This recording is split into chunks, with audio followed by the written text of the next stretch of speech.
على سيدتنا زينب وسيدنا حسن وسيدنا حسين وعلى آله وصحبه وبارك وسلم. اللهم صل على سيدنا ومولانا محمد صاحب التاج والمعراج والبراق والعلم دافع البلاء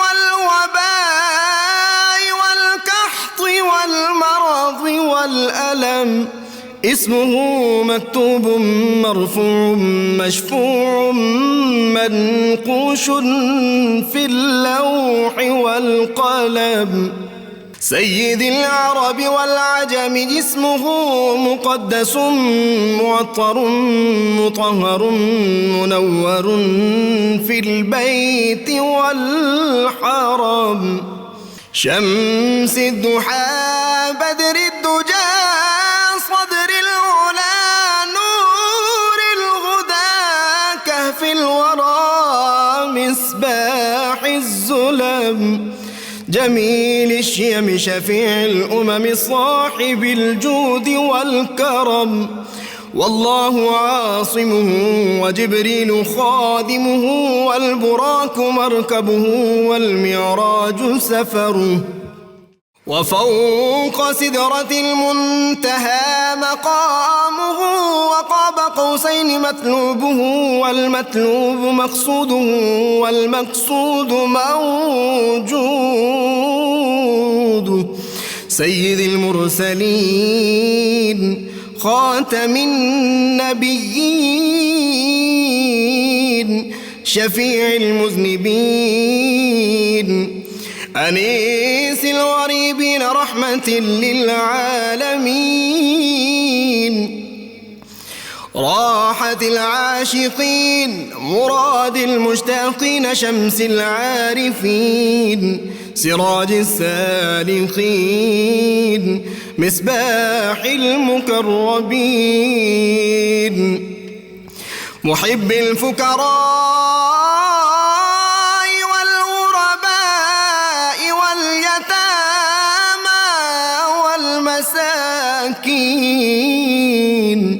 سيد الثقلين نبي الحرمين إمام القبلتين وسيلتنا في الدارين صاحب قاب قوسين محبوب رب المشرقين ورب المغربين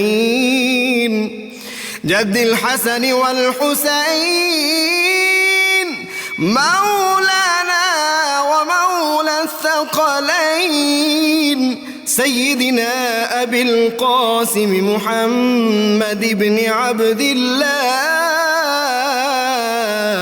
نور من نور الله يا أيها المشتاقون بنور جماله بلغ العلا بكماله كشف الدجى بجماله حصنت جميع خصاله صلوا عليه وآله وأصحابه وسلموا تسليما. اللهم صل على سيدنا ومولانا. بسم اللہ الرحمن الرحیم. السلام علیکم ناظرین. پروگرام صبح نور کے ساتھ آپ کا میزبان نذیر احمد غازی حاضر ہے. ناظرین کرام، حضرت ابو انیس محمد برکت علی صاحب رحمہ اللہ کی مشہور تالیف اسماء النبی الکریم صلی اللہ علیہ وآلہ وسلم سے ایک اسم مبارک پڑھنے کی سعادت حاصل کر رہا ہوں. سیدنا القاری صلی اللہ علیہ وآلہ وسلم ہمارے سردار مہمان نواز درود و سلام بھیجے اللہ آپ صلی اللہ علیہ وسلم، آپ کی آل پاک اور آپ کے صحابہ کرام پر. ام المومنین سیدہ عائشہ صدیقہ طیبہ طاہرہ رضی اللہ تعالی عنہا بیان فرماتی ہیں کہ جب حضور نبی کریم صلی اللہ علیہ وسلم کی ذات بابرکات پر وحی الہی کا نزول ہوا تو ابتدا میں وحی الہی کے بوجھ کی وجہ سے حضور نبی کریم صلی اللہ علیہ وسلم کی طبیعت مبارک پر پریشانی کی کیفیت وارد ہو جاتی تو اس صورتحال میں ام المومنین سیدہ خدیجۃ الکبریٰ سلام اللہ علیہا آپ صلی اللہ علیہ وسلم کو تسلی دیتی اور عرض کرتی یا رسول اللہ صلی اللہ علیہ وسلم، اللہ کی قسم اللہ تعالیٰ آپ کو ہرگز پریشان نہیں ہونے دے گا، یقیناً آپ صلی اللہ علیہ وسلم قرابت داروں کی پاسداری کرتے ہیں، لاچاروں کا بوجھ اٹھاتے ہیں، لوگوں کے کام آتے ہیں اور بہترین مہمان نواز ہیں۔ اسی طرح حضرت عبداللہ بن عباس رضی اللہ تعالیٰ عنہما بیان کرتے ہیں کہ حضور نبی کریم صلی اللہ علیہ وسلم ارشاد فرمایا، میرے بعد جو وفد آئے تو اس کی مہمان نوازی اس طرح کرنا جیسے میں مہمان نوازی کرتا ہوں۔ ناظرین کرام، آج ہم اس عظیم فاتح، اس عظیم فرزند اسلام، اس مجاہد کبیر جس پر مسلم تاریخ ہمیشہ ناز کرتی رہی ہے اور تا قیامت ناز کرتی رہے گی۔ ناظرین کرام، بدر و احد کے سپہ سالار صلی اللہ علیہ وآلہ وسلم اور ان کے صحابہ کرام کے بعد تاریخ جن لوگوں پر رشک کرتی ہے، بلکہ اگر میں کہوں کہ صحابہ کرام کے دور میں بھی سعد بن ابی وقاص، ابو عبیدہ بن جراح جیسے جو جرنیل ہیں ان کا نام آتا ہے، اور سب سے بڑھ کے فاتح خیبر حیدر کرار رضی اللہ تعالی عنہ نے جو شجاعت کے جوہر دکھائے اور جو ایک تاریخ بہادری کی رقم کی ہے، اس کے بعد ہم دیکھتے ہیں کہ ہماری تاریخ میں جس شخصیت کا آج ہم ذکر کرتے ہیں، میں دیکھتا رہا، ان کو پڑھتا رہا تو مجھے یوں لگا کہ جیسے خالد بن ولید کی برق رفتاری اور حیدر کرار کی شجاعت، جعفر طیار کی فصاحت، طارق بن زیاد کا جوش، نور الدین زنگی کا عشق اور سلطان صلاح الدین ایوبی کی فراست جو ہے، یہ ایسے ہے کہ اس شخصیت میں وہ سارے اوصاف اور وہ پرتو ایک شخصیت میں نظر آتا ہے۔ یہ کون سی ہستی تھی؟ یہ وہ ہستی تھی جن کو مولانا روم نے فرمایا یہ بزرگ دین ہے اور سلطان دین کے لقب سے یاد کیا، اور فردوسی جیسا اتنا بڑا شاعر شاہ نامہ جنہوں نے لکھا، اس نے کہا کہ اس کے اندر روح جبریل تھی، اور پھر وہ بزم آسمان وفا ہے، اور لکھا کہ وہ بھیڑ اور بھیڑیے دونوں کو ایک گھاٹ پر پانی پلاتا تھا۔ یہ وہی ہستی تھی جن کے مزار پر جب 1933 میں علامہ اقبال حاضر ہوئے نادر شاہ کی دعوت پر، تو آپ نے مثنی مسافر کے اشعار بھی لکھے، اور علامہ اقبال بہت دیر تک وہاں جو تھے وہ پرنم آنکھوں سے فاتحہ پڑھتے رہے، اور علامہ نے فرمایا کہ فرشتے ان کی قبر پر تلاوت کرتے ہیں صبح و شام، اور اس کی شمشیر بجلی کی طرح شعلہ فشاں تھی، اس کی ہیبت سے کہو بیابان لرزتے تھے، اس کا پرچم روئے زمین پر اللہ کی آیت تھا۔ ناظرین کرام، یہ ہستی وہ تھی، اللہ نے ان کو خاص ایک ملکہ دیا تھا کہ پوری زندگی میں جتنی دیر حکمرانی کی، ہر روز کوئی نہ کوئی علاقہ فتح کیا، اور جس دن کوئی علاقہ فتح نہیں کر سکے اس کو زندگی میں شمار ہی نہیں کیا، اور جتنا مال و دولت اللہ تعالیٰ نے دیا اور جو فتوحات سے حاصل ہوا وہ سب قومی خزانے میں بیت المال میں جمع کرایا اور لوگوں پر خرچ کیا، اور رعایا اتنی خوشحال تھی کہ جس علاقے میں جاتے نئے علاقے بھی فتح کرے وہاں کے لوگ بھی ان کو دعائیں دیتے تھے۔ آپ پوچھیں گے یہ کون تھے؟ علامہ نے جس کا کہا، علامہ کو بھی اس شخصیت سے بڑا عشق تھا۔ انہوں نے کہا نہ وہ عشق میں رہیں گرمیاں، نہ وہ حسن میں رہی شوخیاں، نہ وہ غزنوی میں تڑپ رہی، نہ وہ خم ہے زلف ایاز میں۔ یہ وہ ہستی تھی نبی کریم صلی اللہ علیہ وسلم کی جن کو مسلسل کئی برس تک ہر روز زیارت ہوتی تھی، اور ایک اللہ کے ولی جو مفلوق الحال تھے، ان کو جب کوئی ضرورت پیش آئی تو نبی کونین صلی اللہ علیہ وسلم نے ان کو فرمایا جا کے سلطان محمود غزنوی کو میرا سلام کہو، اور پھر اس کو بتانا کہ وہ اتنے ہزار بار 30,000 مرتبہ، اور بعض میں ہے کہ 60,000 مرتبہ روز مجھ پہ درود پڑھتا ہے۔ ناظرین کرام، اللہ تعالیٰ کے ساتھ اور اللہ کے رسول صلی اللہ علیہ وسلم سے ان کو عشق تھا، اور ایسا موحد تھا کہ بس اس کی ایک ہی آرزو تھی کہ جہاں جہاں اس کو شرک نظر آتا تھا، جہاں جہاں بت پرستی نظر آتی تھی، وہ کہتا تھا وہاں توحید کا آوازہ بلند ہو۔ یہ دنیاوی مال و متاع کی اس کو کوئی، اس کے نزدیک اس کی پرےکاہ کی حیثیت تھی، اور پھر وہی شخصیت تھی اولیاء کرام کے ساتھ جس کو محبت تھی، عشق تھا، جس نے دنیا بھر کے علوم کے جو بڑے بڑے لوگ تھے ان سب کو اکٹھا کر دیا ایک جگہ پہ. اور اسی لیے جو بہت مشہور ہسٹورین ہے لکھتا ہے ایڈورڈ گبن کہ میرے نزدیک غزنہ کا محمود مقدونیہ کے سکندر سے بڑا انسان تھا اور بڑا فاتح تھا. 1026 میں سومناتھ کا قلعہ فتح کر دیا جہاں سے مسلمانوں کے خلاف مسلسل سازشیں ہوتی تھیں اور کئی مرتبہ سلطان کے والد کی حکومت کے دوران یہاں سے سازش ہوتی اور مسلمانوں کی جو حکومت تھی غزنہ کی حکومت اس پر حملے ہوتے تھے. سلطان پھر آیا اور وہ حضرت ابو الحسن خرقانی رحمۃ اللہ علیہ کا جبہ مبارک جو ان کو ملا اور اس کو لے کے پھر سلطان نے جس طرح آ کے یہاں فتوحات حاصل کی. اسی لیے پھر اقبال نے جب مسلمانوں کی گرتی ہوئی یہ جو ساکھ تھی اور یہ جو عظمت رفتہ تھی یہ گرتی ہوئی دیکھی تو اقبال کہہ اٹھا کیا نہیں اور غزنوی کارگاہ حیات میں بیٹھے ہیں کب سے منتظر اہل حرم کے سومناتھ. اقبال کو بھی ضرورت تھی اور یہ وہ ہستی تھی جب ناظرین کرام ان کا مزار بہت عرصے کے بعد جو تھا پانی کی وجہ سے اس کی کچھ کمزور ہو گئیں دیواریں تو جب ان کا جسد عطر نکالا گیا تو وہ بالکل اسی طرح تھا جس طرح ان کو دفن کیا تھا. اور ناظرین کرام اس کے دور میں جو یونیورسٹی انہوں نے قائم کی تھی غزنہ میں وہ بغداد کی یونیورسٹی سے زیادہ اہم یونیورسٹی تھی اور کہتے ہیں کہ وہاں دنیا بھر کے جو لوگ تھے وہ علم حاصل کرنے کے لیے آتے تھے اور اس یونیورسٹی کو وہی حیثیت حاصل تھی جو قرطبہ غرناطہ بغداد کی یونیورسٹیوں کا تھی اور دور دور سے لوگ جو تھے وہ اس یونیورسٹی میں آتے تھے.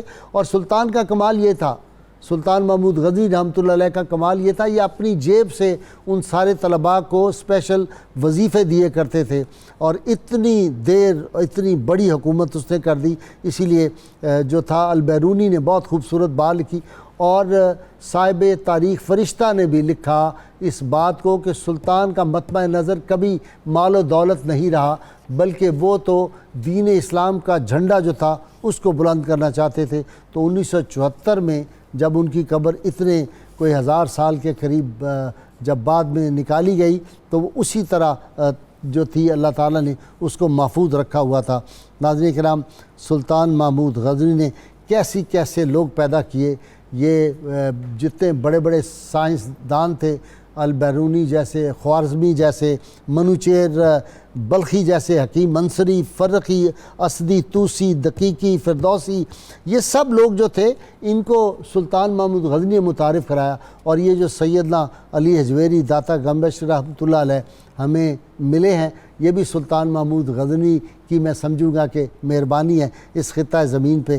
تو آج سلطان محمود غزنوی رحمۃ اللہ علیہ جو ہے ان کے حوالے سے ہمارا آج کا موضوع ہے پروگرام ہے ان کی فتوحات وہ کیسے جرنیل وہ کیسے فقیہ تھے وہ کیسے مفسر تھے وہ کیسے عاشق رسول تھے وہ کیسے صوفی تھے اور پھر ان کا علم و فضل کیسا تھا اور وہ کیسے سخی تھے اور ان کے دور میں کیسا عدل و انصاف کا جو تھا وہ دور دارا تھا. اس پہ گفتگو کرنے کے لیے میرے ساتھ شریک گفتگو ہیں میرے 3 اسکالر. آپ ان تینوں سے واقف ہیں.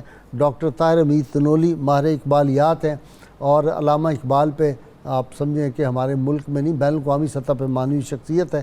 کئی کتابیں ڈاکٹر طاہر امید تنولی نے لکھی ہے. ان کے ساتھ سابق بیوروکریٹ ہیں کیپٹن ریٹائرڈ جہانگیر صاحب کمشنر انکم ٹیکس تھے اور بہت صاحب مطالعہ ہے وسیع مطالعہ ہے اور صوفی آدمی ہیں کیپٹن صاحب. اور ان کے ساتھ پروفیسر یوسف عرفان پاکستان کی روحانی اساس کے یہ مؤلف ہیں اور آپ کو پتہ ہے یوسف عرفان کے بارے میں کہتے ہیں عاشق پاکستان ہے یہ. ان تینوں کا آپ تینوں کا بہت بہت شکریہ. ڈاکٹر طاہر امید تنولی اور اقبال یہ بڑا کوئی تعلق ہے.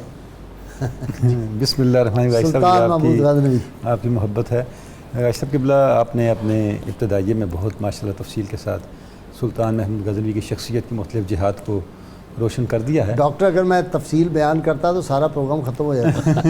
میرا خیال ہے یہ میں نے آپ کو اشارے اصل میں وہ ایک جس کو کہتے ہیں نا اس کی آؤٹ لائنز یا حدود مقرر کر دیتا ہوں کہ یہ یہاں پہ اس میدان میں آپ نے جو ہے رہنا. جی بھائی صاحب سلطان محمود غزنوی کی شخصیت اور ہندوستان کے اندر جو مسلم تہذیب کا فروغ ہوا اس کے والے سے اگر آپ دیکھیں تو جو قوموں کی زندگی ہوتی ہے اس میں بعض ایسے واقعات ہوتے ہیں، بعض ایسے دن ہوتے ہیں جو اس کی پوری سمت کو تبدیل کر دیتے ہیں، اس کے لیے ایک نئی منزل کا تعین کر دیتے ہیں، پوری تاریخ کو ایک نئی جہت دے دیتے ہیں۔ اگر آپ سب کانٹیننٹ کو دیکھیں، جیسے ٹیپو سلطان کی شہادت ایک نئے دور کا آغاز بن گئی۔ اس سے پہلے رانا سانگا اور ظہیر الدین بابر کا مقابلہ جو تھا، جنگ تھی، ایک نئے دور کا آغاز بن گیا۔ بعین ہی سلطان محمود غزنوی کی ہندوستان میں آمد اور خصوصاً سومنات کا جو معاملہ ہے، اس کے بعد سے یہاں پر غازی صاحب قبلہ بالکل ایک نئے دور کا آغاز ہو گیا۔ یعنی اگر آپ سلطان محمود غزنوی کی جو کنٹریبیوشن ہے، آپ نے ان کی شخصیت کے مختلف جہات کا ذکر تو کر دیا کہ وہ جرنیل بھی تھے، فقیہ بھی تھے، مدبر بھی تھے، بہت بڑے پلانر بھی تھے اور صاحب کردار حکمران تھے۔ گو کہ آج کل کے معنوں میں صوفی تو نہیں کہہ سکتے، صوفی کا معنی لفظ جو ہے اتنا پھٹ چکا ہے معاذ اللہ العظیم، لیکن حقیقی معنوں میں صوفیاء یہی لوگ تھے کہ صوفی کہتے کس کو ہیں؟ جو ظاہراً باطناً شفاف کردار کا حامل ہو اور کردار کی طاقت کا حامل ہو۔ صف جنگاہ میں مردان خدا کی آواز جوش کردار سے بنتی ہے خدا کی آواز، تو اس کا مظہر اس کردار کے جو تھے وہ سلطان محمود غزنوی تھے۔ تو انہوں نے اس جو میں عرض کرنا چاہ رہا ہوں جو سب سے بڑی کنٹریبیوشن ہے، ہندوستان کے معاشرے میں جو توہمات کا سومنات تھا اس کو انہوں نے ہمیشہ کے لیے توڑ دیا۔ سبحان اللہ، سومنات تو توڑا ہی، لیکن اس کے ساتھ توہمات کا سومنات بھی اس کو توڑ دیا اور ایک دروازہ کھول دیا شعور کی دنیا میں۔ توحید کو قبول کرنا اور توحید کو سینے سے لگانا، اس کو اختیار کرنا، اس کا امکان جو ہے وہ سلطان محمود غزنوی نے پیدا کر دیا۔ بھائی صاحب یہی وجہ ہے کہ آج ہمیں سلطان فکری اور ذہنی انقلاب برپا کیا ہے سلطان نے، بلا شبہ۔ اس میں ایک اور لفظ کا اضافہ فرما لیں، اعتقادی انقلاب، اعتقادی انقلاب پیدا کیا، کیونکہ سومنات جس کے نام پہ تھا اس کے بارے میں ہندوؤں میں یہ معروف تھا کہ تمام ارواح اس کے قبضے میں ہیں اور دنیائے ارواح بھی اس کی حکمرانی ہے، اور جو اس طرف آئے گا وہ اس کو تباہ کر دے گا، تباہ و برباد کر دے گا۔ آپ دیکھیں سلطان محمود غزنوی نے کس طرح سے اس سب کو ملیا میٹ کر دیا اور یہ بتا دیا ہندوستان کے ہر فرد کو کہ ایک وحدہ لا شریک ہستی ہے جس جیسا کوئی نہیں ہے، باقی سب اس کے ماتحت ہیں۔ بھائی صاحب یہ وہ پیغام ہے جس کی ہر وقت اس سوسائٹی کو ضرورت ہے۔ آپ نے اقبال کی بات کی، اگر اجازت دیں تو میں ایک دو اشعار علامہ کے پڑھ دوں۔ ضرور علامہ جب آپ نے ذکر بھی کیا 1933 میں جب علامہ افغانستان گئے تو حکیم سنائی کے مزار پہ گئے اور سلطان محمود کے مزار پہ گئے۔ اچھا، سلطان محمود غزنوی کے مزار پہ جو علامہ کے جذبات ہیں، جو احساسات ہیں، اگر آپ ان کو دیکھیں تو اندازہ ہوتا ہے کہ علامہ کے نزدیک سلطان محمود غزنوی کی شخصیت تھی کیا۔ اچھا، اس پہ جو علامہ نے کلام لکھا ہے غازی صاحب، اس میں دو باتیں بڑی امپورٹنٹ ہیں۔ ایک تو انہوں نے سلطان محمود غزنوی کے مقام اور منصب کو اور عظمت کو بیان کیا ہے، اور دوسرا یہ بتایا ہے کہ سلطان محمود غزنوی کی عظمت کا راز کیا تھا، ہمارے لیے پیغام کیا ہے۔ اچھا، جب سلطان محمود غزنوی کی شخصیت کو بتاتے ہیں فرماتے ہیں گنبدے در توف او چرخ بریں تربت سلطان محمود ہستی۔ سلطان محمود غزنوی کا مزار وہ مزار ہے کہ آسمان اس کا طواف کرتا ہے۔ واہ واہ واہ، زیر گردوں آیت اللہ رایتش قدسیاں قرآن سرا بر تربتش۔ اللہم صلی علی جی کپتان صاحب ہماری تاریخ کو روشن کر دیا۔ بسم اللہ الرحمن الرحیم۔ سلطان محمود غزنوی رحمۃ اللہ علیہ، ان کی زندگی کے کچھ ایسے پہلو ہیں جن کو عام طور پر عوام میں ڈسکس نہیں کیا جاتا، ٹھیک ہے، چونکہ ان کی ساری جو مہمات ہیں وہ آپ کہہ سکتے ہیں کہ ہندوستان میں جہاد کیا انہوں نے، اور یہاں کے جو مصنف ہیں، یہاں کے جو رائٹرز ہیں، انہوں نے میرا خیال ہے انصاف سے کام نہیں لیا، ان کے اوپر بہت کام لکھا ہے اور ان کے بارے میں متنازع آراء جو ہیں ان کو پھیلانے کی کوشش کی۔ یہ ایک غلط علام ہے کہ محمود غزنوی نے سومنات پر 17 حملے کیے، 16 میں ان کو شکست ہوئی اور 17ویں میں کامیاب ہوئے، حالانکہ ان کو 17 میں سے کسی حملے میں شکست نہیں ہوئی۔ سبحان اللہ۔ صرف ایک مہم میں کشمیر کے اوپر انہوں نے ایک فوج کشی کی، اور وہاں پر جو وہاں کے مقامی راجہ تھے ان کی غداری کی وجہ سے انہوں نے اپنی جو ایکسپیڈیشن ہے اس کو مؤخر کر دیا، ڈیلے کیا تھا۔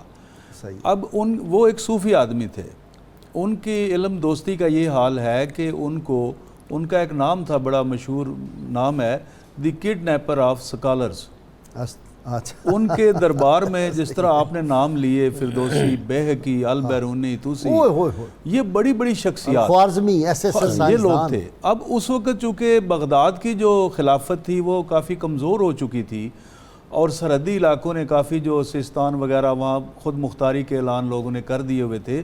غزنی ایک مرکز بن گیا علم و دانش کا، اور غزنی مسجد لاہور شامل تھا، لاہور کو ان کی سلطنت میں لاہور شامل تھا۔ سلطان نے لاہور کو چھوٹا غزنی کا نام دیا تھا، ہاں، اور ان کی جو عقیدت ہے آقا مصطفیٰ صلی اللہ علیہ وسلم کے ساتھ اور اسلامی اقدار کے ساتھ، ان کا یہ عالم ہے کہ ایک دفعہ انہوں نے ایاز کے بیٹے کو بلایا کہ پانی کا برتن لیا وضو کے لیے، لوٹا اٹھا کے لے آؤ، اور نام لیا اے ایاز کے بیٹے یہ کام کرو، اے غلام زادے، اے غلام زادے۔ تو ایاز جو تھے انہوں نے آ کے عرض کی کہ میرے ہم سے کوئی خطا ہوئی ہے، تو فرمایا بچہ رو رہا ہے، بچہ رو رہا ہے کہ جی میرا نام لے کے سلطان نے آج نہیں پکارا، تو فرمایا کہ میں وضو سے نہیں تھا، تو تمہارے بیٹے کے نام میں محمد صلی اللہ علیہ وسلم کا لفظ آتا ہے۔ تو یہ وجہ تھی۔ اب جب سومنات میں 3 دن کی گھمسان کی لڑائی ہوئی، 50,000 سے زیادہ ہندو جو تھے وہ جہنم واصل ہوئے، وہاں پر فتح ہونے میں بڑی مشکلات پیدا ہو رہی تھی، تو انہوں نے حضرت ابو الحسن خرقانی رحمۃ اللہ علیہ کا جو خرقہ ہے وہ پہن کر اللہ کے حضور میں گر گرا کے دعا کی کہ اللہ اپنی خاص مدد اور نصرت سے ہمیں فیض یاب فرما۔ کپتان صاحب وہ اوپر کھڑے تھے ان کے بندے، اور وہ کہہ رہے تھے تم آئے ہو نا سومنات پہ، یہ جو سومنات والا ہے ہمارا بت ہے، ناتھ بت تھا بڑا، تو انہوں نے کہا یہ تمہیں تباہ کر دے گا، جو اس کی طرف آتا ہے بس تمہاری تباہی اب تمہیں کھینچ کے لے آئی ہے، یہ تمہاری تباہی تمہیں یہاں لائی۔ انہوں نے کہا اچھا ٹھیک ہے، ٹھیک کرتے ہیں۔ سلطان کی جو سلطان کی مہمیں تھیں، زیادہ تر مہمیں ایسی تھیں کہ اس میں کرائے کے فوجی مرسنری نہیں ہوتے تھے۔ خاص طور پر جو سومنات کی مہم تھی، اس کا جب انہوں نے اعلان کیا، سلطان پہلے اعلان کرتے تھے، اور اس کے لیے ترکستان اور بڑے دور دور سے اسلامی ریاست سے مجاہدین شامل ہوئے، کوئی تنخواہ دار سپاہی شامل نہیں تھا۔ واہ۔ اور ایک اور بڑی دلچسپ بات ہے کہ سلطان محمود نے 4 یا 5 ایسے حکمران تھے جو خودکشیاں کر گئے، جن میں جے پال کو جب شکست ہو گئی تو آنند پال نے خودکشی کر لی، پھر بھاٹیا کا جو حکمران تھا والی بجے رائے، اس نے خودکشی کر لی، نیل واڑہ کا جو راجہ تھا وہ فرار ہو گیا، یہ بھاگ گئے سارے بھاگے انشاءاللہ، اور بھاگیں گے۔ یہ بات بڑی وہ کرتا ہے، کون ہے جی انڈیا کا وزیر اعظم جو ہے بیچارہ؟ یہ موجودہ، ہاں موجودہ مودی، نریندر مودی۔ نام دیکھے کیسا جی، استغفر اللہ۔ اچھا جی، اقبال نے کہا ہم جو جیتے تھے تو جنگوں کی مصیبت کے لیے، اور مرتے تھے تیرے نام کی عظمت کے لیے، تھی نہ کچھ تیغ زنی اپنی حکومت کے لیے، سر بکا پھرتے تھے کیا دہر میں دولت کے لیے، قوم اپنی جو زر و مال جہاں پر مرتی، بت فروشی کے عوض بت شکنی کیوں کرتی؟ کہتے ہیں جی یہ جی وہاں گئے تھے اور لوٹ لیا، فلاں کے لوٹنے کے لیے گئے تھے۔ جی بسم اللہ الرحمن الرحیم۔ آپ نے الحمدللہ محمود غزنوی کے بارے میں بہت اچھی باتیں کی، اور محمود غزنوی ساری اچھی باتیں اس کے لیے، یہ آیات الہی میں سے ہے واہ، اور آیات بینات میں سے ہے۔ لالۂ این چمن آلودہ رنگست ہنوز، سپرس دست میں انداز کے جنگست ہنوز۔ جے پال غزنی فتح کرنے جا رہا تھا اور شکست کھا کے واپس آیا۔ صحیح۔ پھر جب البتگین فوت ہوئے تو انہوں نے کہا کہ بیٹا ہے، اس سے میں لڑ کے جیت لوں گا، تو اس بھی ابھی شکست کھائی۔ اور چھٹی جنگ جو تھی وہ بھی پشاور کے مقام لغام کا ہوئی تھی، لمغان پہ۔ اور اس کے بعد بھی جتنی جنگیں ہوئیں، کیونکہ محمود غزنوی کی شخصیت اور ریاست کی جو پالیسی تھی وہ بڑی واضح تھی، وہ قرآن و سنت پر مبنی تھی، مگر اس میں کوئی ایسی بات نہیں تھی کہ کسی کو زبردستی مسلمان کیا جائے۔ ایک بندے یہ اسلام کی روایت نہیں ہے، لا اکراہ فی الدین۔ خود غزنی میں ہندو آبادیاں تھیں، مسلمان جہاں جاتا ہے بس جاتا ہے۔ اب یہ لاہور شہر، ان کی دانش و فراست کا یہ عالم تھا۔ لاہور شہر بنیادی طور پر محمود غزنوی صاحب نے، انہوں نے یعنی اس کی بنیاد رکھی ہے۔ ایاز رحمۃ اللہ علیہ کا مزار یہی ہے، یہ 22 سال یہاں رہے ہیں، جو ہے وزیر خان اس کے ساتھ ہے ایاز کا مزار۔ آج بھی اگر لاہور کو حضرت قائد اعظم کے یعنی میموائرز پڑھیں، ڈاکٹر ریاض صاحب نے جو لکھے ہیں، آخری وقت میں بھی حضرت قائد اعظم فرماتے ہیں کہ میں لاہور گیا، مجھے بے حد خوشی ہوئی، پاکستان کا دل جو ہے وہ لاہور ہے، اور لاہور دوبارہ اسلامی تہذیب و تمدن کا مرکز بنے گا۔ یہ وہ تہذیب و تمدن ہے جہاں اسلام انشاءاللہ بنے گا۔ کیونکہ پاکستان کا بننا آپ یہ تو دیکھیے نا کہ آج بھی جب خون گرمایا جاتا ہے تو جہاں اصحاب کبار کا نام آتا ہے وہاں غزنوی کا نام ساتھ لیا جاتا ہے۔ اللهم وصحبه وبارك وسلم۔ ڈاکٹر تنوری صاحب سے پوچھنا ہے کہ یہ جو اقبال نے کہا متاع دین و دانش لٹ گئی اللہ والوں کی، یہ کس کافر ادا کا غمزہ خوریز ہے ساکی، یہ کیا ہو گیا اب؟ جی غازی صاحب، بالکل یہ ایک المیہ ہے کہ وہی زرعی دور جس کو ہمیں قائم رکھنا چاہیے تھا ہمارے ہاتھ سے چلا گیا۔ اس کا نتیجہ ہم دیکھ رہے ہیں کہ جو قوم جس کو اللہ نے امت وسط بنایا تھا، تمام امتوں پہ گواہ بنایا تھا، آج مجرموں کے کٹارے میں کھڑی ہے۔ تو اس کا سبب ہی یہی ہے کہ ہم نے اپنا منصب چھوڑ دیا۔ اور غازی صاحب کے بلا اس کے پیچھے بڑا سبب یہ بھی ہے کہ ہماری تاریخ ہم سے چھینی گئی۔ ابھی ہم سومنات کا ذکر کر رہے ہیں، یہ ایک استعارہ بن گیا اور اس کو اتنا مس انٹرپریٹ کیا گیا۔ کچھ حقائق ابھی بیان ہوئے ہیں کہ سلطان محمود غزنوی جب سومنات آئے تو صرف ایک عبادت گاہ وہ نہیں تھی، بلکہ اس سوسائٹی کے جرائم کا ایک اڈا آپ اس کو کہہ سکتے ہیں۔ ہر خرابی وہاں سے جنم لے رہی تھی۔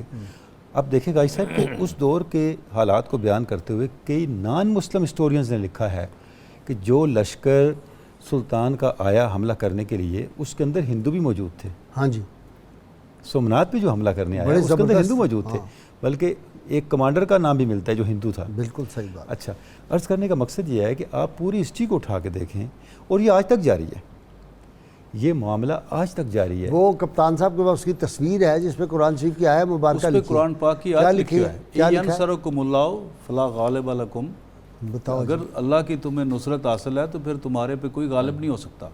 سلطان جو اس تھے پہ دروازے پہ آیت مبارکہ لکھی ہوئی تھی۔ بالکل آیت تو لکھی ہے، لیکن اس کی یہ اس کے بارے میں تو آپ یہ بھی کہہ سکتے ہیں نا کہ وہ لے گئے تو بعد میں کسی سے لکھوا لی ہو، ہاں، لیکن اس کا ٹیکنیکل انالیسس یہ بتاتا ہے کہ وہ مصر کے ہیں، وہ لکڑی مصر کی ہے، وہ آرٹسٹ مصر کے ہیں جنہوں نے بنایا قرآن کی آیات لکھی ہوئی ہیں۔ قرآن کی آیت۔ تو اب یعنی اس حد تک غازی صاحب کے بلا حقائق کو جھوٹ مسخ بولا کر کے گیا، حقائق ہم مسخ کیے سے گئے۔ ہماری تاریخ چھینی گئی۔ تاریخ کسی قوم کا حافظہ ہوتی ہے، جب کسی قوم کا حافظہ نہ رہے تو اس کا پھر کوئی مستقبل نہیں ہوتا۔ اس تاریخ کو پراپر پرسپیکٹیو میں سمجھنے کی ضرورت ہے، اسے اپنے نسلی نو تک پہنچانے کی ضرورت ہے۔ اگر ایسا نہ ہوا تو کیا ہوگا؟ ہم اپنی پرائمری ویلیوز پہ کمپرومائز کرتے چلے جائیں۔ علامہ کیا کہتے ہیں؟ سلطان محمود غزنوی کے مزار پہ کھڑے ہو کے کیا میسیج دے رہے ہیں؟ علامہ کہہ رہے ہیں کہ صدق و اخلاص و صفا باقی نماد، کدبہ شکست وہ ساکی نماد، کہ سلطان محمود غزنوی کے مزار سے اور غزنی سے مجھے یہ آواز آ رہی ہے، ہمارا المیہ کیا ہے؟ صدق ہم سے چلا گیا، ہائے ہائے اخلاص چلا گیا، صفائی باطن چلی گئی، ہائے ہائے، وہ پیمانہ ٹوٹا، وہ ساکی رخصت ہوا اور ہمارا میخانہ برباد ہو گیا، ویران ہو گیا۔ پھر علامہ کہتے ہیں اب ہم کہاں کھڑے ہیں؟ او ببند نکرہ و فرزند و زن گر توانی سو منات او شکن۔ آج کا بندہ مومن مال و زر کا قیدی ہے، دنیا کے مفادات کا قیدی ہے، اس سومنات کو توڑنے کی ضرورت ہے۔ جب تک ہم اس سومنات کو نہیں توڑتے ہم آگے نہیں بڑھ سکتے۔ اور اچھا اب علامہ کہتے ہیں در مساف زندگی بے ثبات دارد اندر آستی لات و منات۔ ہم زندگی کے مقابلے میں پیچھے کیوں رہ گئے؟ ہم اپنے دلوں میں لات و منات سے جا کے چل رہے ہیں۔ علامہ کہتے ہیں سلطان محمود غزنوی سے سبق لو، سبق کیا لو؟ بحر احمر را بچوب او شگاف از شکوہش لرزہ افغن بکاف۔ جو سلطان محمود غزنوی کی تلوار اور لاٹھی ہے اس سے بحر احمر میں شگاف کرو۔ واہ واہ واہ، غازی صاحب ایک بڑی لطیف بات یہاں علامہ نے کہہ دی۔ موسیٰ علیہ السلام کے پاس بھی لاٹھی تھی، عصا تھا، دریائے نیل۔ اب علامہ نے دریائے نیل کا ذکر کیوں نہیں کیا؟ بحر احمر کا ذکر اس لیے کیا، بحر احمر بر اعظم افریقہ، بر اعظم ایشیا اور ہندوستان کے ساتھ جڑا ہوا ہے۔ اچھا، اور یہ وہی خطے تھے جہاں پہ سامراج حکمران تھا اس وقت، سامراج وہاں پہ مسلمانوں کے اوپر بیٹھا ہوا تھا، مسلط تھا۔ علامہ کہہ رہے ہیں سامراج کو یہاں سے اگر آپ نے بگانا ہے، اس سے نجات حاصل کرنی ہے، اور اس بحر سے جو سامراجیت کا بحر ہے راستہ پیدا کر کے اپنی قوم کو وقت کے فرعونوں سے نکالنا ہے، تو تمہیں سلطان محمود غزنوی کا عصا چاہیے اس وقت۔ واہ جی کپتان صاحب، سلطان محمود کا عصا چاہیے۔ علامہ اقبال نے اس پہ لکھا تھا کہ ایک ہوں مسلم حرم کی پاسبانی کے لیے، نیل کے ساحل سے لے کر تا بخاک کاشغر۔ ٹھیک، سلطان محمود جو تھے وہ مرکزیت، التزام جماعت اور اطاعت امیر جیسے جو کانسیپٹ ہیں اور پین اسلامزم، ان سے پوری طرح نہ صرف آگاہ تھے بلکہ پوری طرح اس پہ عمل درآمد کرتے تھے۔ ٹھیک، میں نے پہلے تھوڑا سا اشارہ دیا کہ انہوں نے اپنی مہمات کی خلیفہ سے، القادر باللہ سے اجازت طلب کرتے تھے۔ انہوں نے خراسان وغیرہ کے کچھ علاقے مانگے کہ مجھے میری امارت میں دے دیے جائیں، وہ خلیفہ نے ان کو دے دیے۔ پھر انہوں نے سمرقند کا کچھ علاقہ مانگا تو خلیفہ نے ڈس ایگری کیا تو انہوں نے پھر اس پہ زور نہیں دیا۔ اب جب سومناتھ کی جب فتح ہوئی، اس سے پہلے جو خلیفہ نے ان کو یمین الدولہ اور امین الملت کے خطابات دیے ہوئے تھے۔ جب سومناتھ فتح ہوا ان کے بیٹوں کو بھی، سلطان کے بیٹوں کو بھی خطابات ان کو بھی دیے تھے۔ سلطان کو کاف الدولت والاسلام کا خطاب دیا، اور سلطان کے بیٹے مسعود کو شعب الدولہ والملہ، دوسرے بیٹے امیر محمد کو جلال الدولہ جمال الملہ، اور بھائی امیر یوسف کو اسد الدولہ و معید الملہ کا خطاب دیا۔ جب سلطان نے سومناتھ فتح کیا تو یہ چونکہ ایک کفر اور شرک اس کے as a symbol of that, اس کے ایک استعارے کے طور پر موجود تھا، اس بت کے ٹکڑے کر کے 4 تو سلطان نے 2 ٹکڑے غزنی میں بھجوائے اور 2 خلیفہ کو بھجوائے کہ اس کے مزید 2 ٹکڑے کر کے ایک جو بت تھا اس کو پاش کر کے مدینہ منورہ کی گلیوں میں اس کو بچھایا گیا کہ اس کے اوپر مسلمان اس کو گزریں، اس کے اوپر سے اس کو لتاڑیں اور اس کے گزریں، اور دوسرا جو اس کا حصہ تھا وہ مکہ مکرمہ کی گلیوں میں بکھیرا گیا۔ اور سلطان کی جو یہ فتح تھی، اس سے پوری ملت اسلامیہ اور خلافت اسلامیہ اس نے اس سے حیات پائی، حیات نو پائی۔ یہ آپ جس طرح نشاط ثانیہ کہتے ہیں، جو صحابہ کرام رضوان اللہ اجمعین کا دور تھا، اس کی جو پرشکو اور جو جلال اور جلوت، وہ جو نمایاں تھی، رینیسنس یا رینیسنس آپ کہہ لیں، تو یہ ان کی جو فتوحات تھی یہ اپنے مرکز سے وہ ہٹے ہوئے نہیں تھے۔ جتنے وہ بڑے فاتح تھے وہ اگر چاہتے تو اپنی ایک انڈیپینڈنٹ حکومت بنا سکتے تھے۔ انہوں نے باقاعدہ اس کے وہ جو اس کے اتھورائزڈ وائس رائے تھے، ان کی امارت تھی جس کو خلیفہ نے باقاعدہ سرٹیفائی کیا ہوا تھا، اور سلطان اپنی مہمات سے مال غنیمت اسی حصے کے مطابق اپنے مرکز میں بغداد کند قلعہ جو تھا، جی جب وہاں پہنچا سلطان تو بہت دلچسپ صورتحال ہے کہ انہوں نے خندق کھودی ہوئی تھی بہت گہری، اور چاروں طرف انہوں نے پانی چھوڑا ہوا تھا۔ اب وہ پانی کی گہرائی یہ ناپتے تھے تو وہ بہت ہی گہری تھی، اندازہ نہیں ہو رہا تھا۔ سلطان نے کہا جی کوئی ایسا یہاں کا ایک بندہ وہاں کا پکڑا ہندو، اور اس کو انہوں نے کہا کہ تم یہ بتاؤ کہ یہاں گہرائی کم کہاں ہے۔ اس نے ایک جگہ کی نشاندہی کی تھی کہ یہاں پہ گہرائی کم ہے۔ سلطان کو سارے مشورہ دے رہے تھے کہ نہیں، ہمیں اس گہرائی میں پانی میں ہم غرق ہو جائیں گے، اس میں نہیں ڈوب جائیں گے، تو ہمیں نہیں جانا چاہیے۔ سلطان نے کہا اس کا حل کرتے ہیں۔ رات کا وقت ہوا، سلطان نے کونے میں چلا گیا، جا کے مصلی بچھایا، نفل پڑھے، اور اس کے بعد انہوں نے وہ مراقبہ کیا، اور اس کے بعد استخارہ کیا۔ استخارے میں سلطان کو جو اشارہ ملا کہ بھئی دشت تو دشت ہے، دریا میں نہ چھوڑے ہم نے، اور بیل ظلمات میں دوڑا دیے گھوڑے ہم نے۔ اس نے اللہ کا نام لیا اور تلاوت قرآن حکیم کرتے ہوئے، نعرہ تکبیر بلند کرتے ہوئے گھوڑا اس میں ڈال دیا۔ جی بالکل اسی طرح۔ اور وہ پھر جب اندر گیا گھوڑا دیکھتے ہی انہوں نے کہا وہ یہ کیا ہو گیا، یہ کیسے آ گیا؟ پھر وہ بھاگ گیا تھا وہاں سے، جو ان کا راجہ تھا، راجہ پرم دیو۔ فوج اتنی زیادہ تھی کہ اس کی ہیبت تھی، 5 لاکھ سے زیادہ فوجی تھے وہ، کافی مسلمان شہید ہوئے ہیں اس مارکے میں۔ اور غزنوی، محمود غزنوی کا کمال یہ ہے کہ وہ مراقبہ بھی کرتے تھے، استخارہ بھی کرتے تھے، اور مسلسل تلاوت اور 60,000 مرتبہ درود، اور یہی وہ درود لکی انہی سے منسوب۔ پھر یہ ہے کہ ان کا کمال یہ ہے کہ جو دعا انہوں نے وہاں مانگی تھی، آج اس کا ثمر ہم پاکستان کی شکل میں دیکھ رہے ہیں۔ سبحان اللہ۔ لاہور کو کیپٹل محمود غزنوی نے بنایا تھا، کوئی شک نہیں۔ ملتان جبکہ تھا، ملتان سے دلی کا سفر ذرا لمبا ہے، یہاں سے ذرا قریب ہے، اور جو پاکستان کا رقبہ آج ہے یہ محمود غزنوی کی فتوحات ہیں، جس میں پانی پت بھی شامل تھا۔ سبحان اللہ۔ اور لاہور کو پھر اس طرح بنایا، ہم جائیں گے پانی پت انشاءاللہ۔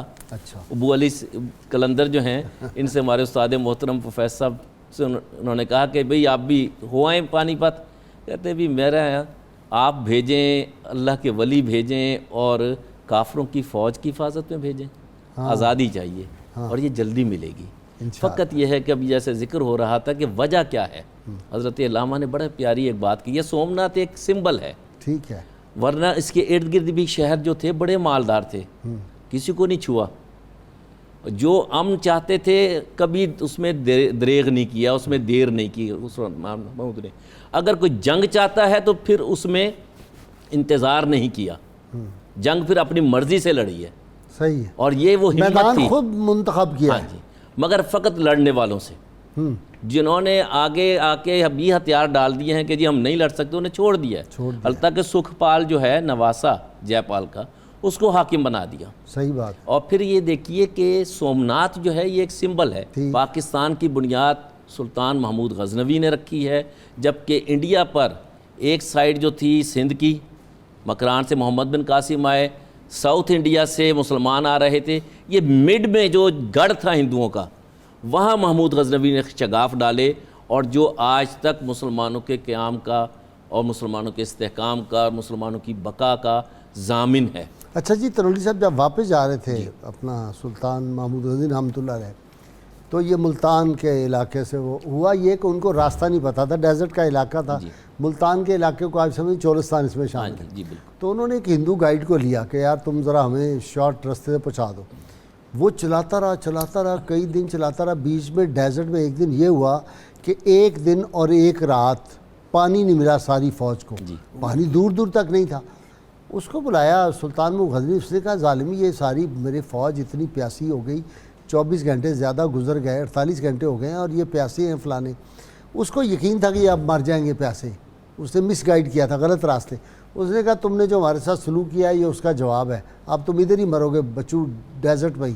سلطان کے پاس تلوار تھی، اس نے کہا اچھا ہم تو جو مریں گے پہلے تمہیں تو فارغ کریں، اس کو فارغ کیا۔ اس کے بعد سلطان نے پھر مراقبہ کیا، اور اس کو پھر ایک جب اس نے آنکھ کھولی تو سامنے دور ایک روشنی نظر آئی، سلطان نے کہا یہ جو روشنی ہے ہمیں اس طرف جانا چاہیے، قدرت کی طرف سے ایک روشنی نظر آئی، وہاں جب اس روشنی تک پہنچے دیکھا تو اتنا پانی کا ذخیرہ وہاں پہ مل گیا، سلطان نے کہا لو جی پانی بھر لو پیو اور موج کرو، یعنی یہ جو اس کا روحانی پہلو ہے نا سلطان کا، کہ ہر معاملے میں قدرت کی اس کو گائیڈنس آتی تھی۔ چونکہ ناظرین ہمارے پروگرام کو دیکھ رہے ہیں، ایک چیز کی طرف اشارہ کرنا بڑا ضروری ہے، جی جی ضرور بتا، وہ یہ کہ سلطان محمود غزنوی کی شخصیت بڑی جامع شخصیت ہے۔ کبھی بھی قرآن مجید کی تعلیمات اٹھا کے دیکھیں، سیرت نبوی دیکھیں، روحانی کمالات کے ساتھ ظاہری اسباب اور ظاہری تقاضوں کو پورا کرنا اہل حق نے کبھی نظر انداز نہیں کیا۔ ٹھیک، اللہ چاہتا تو ویسے ہی موسیٰ علیہ السلام کے لیے دریا کو فارغ کر دیتا، اللہ نے فرمایا نہیں اضرب بعصاک الحجر، اضرب بعصاک البحر، لاٹھی کا سبب درمیان میں ضرور رکھا۔ اگر آپ سلطان محمود غزنوی کی حکمت عملی کو دیکھیں، کیپٹن صاحب نے بھی اس طرح اشارہ کیا، گبن نے اس کو مانا، کوئی اس زمانے کا لیٹسٹ ٹیکنالوجی، علم اور جس کو اسٹریٹجی کہتے ہیں، آپ کو سلطان کی شخصیت میں نظر آئے گی۔ میں ایک مثال دوں گا، افغانستان میں سلطان محمود غزنوی نے ہاتھیوں کا پورا ایک شہر آباد کیا، جسے بعد میں لشکرگاہ قرار دیا، کیونکہ ہاتھی اس زمانے کی لیٹسٹ ٹیکنالوجی تھی، ایک لحاظ سے آپ کا اسلحہ تھا، آپ کا جنگ کا ساز و سامان تھا۔ علم کے لحاظ سے دیکھیں، جو لوگ سلطان محمود غزنوی کے دربار کا حصہ تھے، بھائی صاحب وہ اپنے میدان علم میں نئے علوم کے بانی تھے، وہ لوگ بھئی دنیا بھر سے جہاں سے اہل علم البیرونی کو دیکھیں، وہ لے کے آتے تھے، جو کپتان صاحب نے اشارہ بھی کیا ہے۔ الخوارزمی کا اگر میں ذکر کروں، اتنی بڑی کنٹریبیوشن الخوارزمی کی کہ آپ دیکھیں زیرو کا تصور الخوارزمی نے دیا، الخوارزمی سے پہلے صفر نہیں تھا، صحیح، اعداد کا تصور الخوارزمی نے دیا، ابو علی سینا تو اسی دور کا ہے نا۔ اچھا اس کے بعد لاگرتھم الخوارزمی کے نام پہ ہے، جبر والمقابلہ الخوارزمی نے لکھی سب سے پہلے، آج تک اس کو الجبرا کہتے ہیں، الجبرا کے بنیادی قواعد الخوارزمی نے طے کی ہے۔ جدید کمپیوٹر کی بنیاد اسی پر ہے، اس کی دیکھیں کمپیوٹر کی بنیاد بائنری سسٹم پہ ہے، اور یہ سسٹم الخوارزمی نے دیا۔ جی، ملٹری ہسٹری کے جو ماڈرن جو نقاد ہیں، کریٹکس ہیں، ان کے نزدیک سلطان محمود ایک بہت بڑے فاتح تھے، ان کو وہ کمپیئر کرتے ہیں سکندر کے ساتھ، چنگیز خان کے ساتھ، یہ دونوں اتنے بڑے دارا و سکندر سے وہ مرد فقیر اولا ہو جس کی فقیری میں بوئے اسد اللہ۔ آپ کا شکریہ کپتان صاحب، آپ کا شکریہ جناب طاہر امین تنولی۔ کتاب الشفا سے ناظرین کرام، بھوک کی کمی کا علاج ہے۔ اگر کسی شخص کو بھوک کم لگتی ہو تو سورۃ الشعراء کی آیت نمبر 79 41 بار پڑھ کر کھانے پر دم کر کے کھلائیں، اور اگر کسی کو بھوک لگتی ہی نہ ہو تو پھر 21 بار دم کر کے کھلائیں، انشاءاللہ بھوک کی شکایت دور ہو جائے گی۔ شرط یہ ہے اول و آخر کوئی بھی جو درود پاک آپ کو آتا ہو وہ 11 مرتبہ پڑھیں۔ سیدنا علی المرتضیٰ شیر خدا فاتح خیبر ارشاد فرماتے ہیں، سخاوت انبیاء کرام علیہ السلام کا خلق ہے اور دعا اولیاء اللہ رحمۃ اللہ علیہم اجمعین کا ہتھیار ہے۔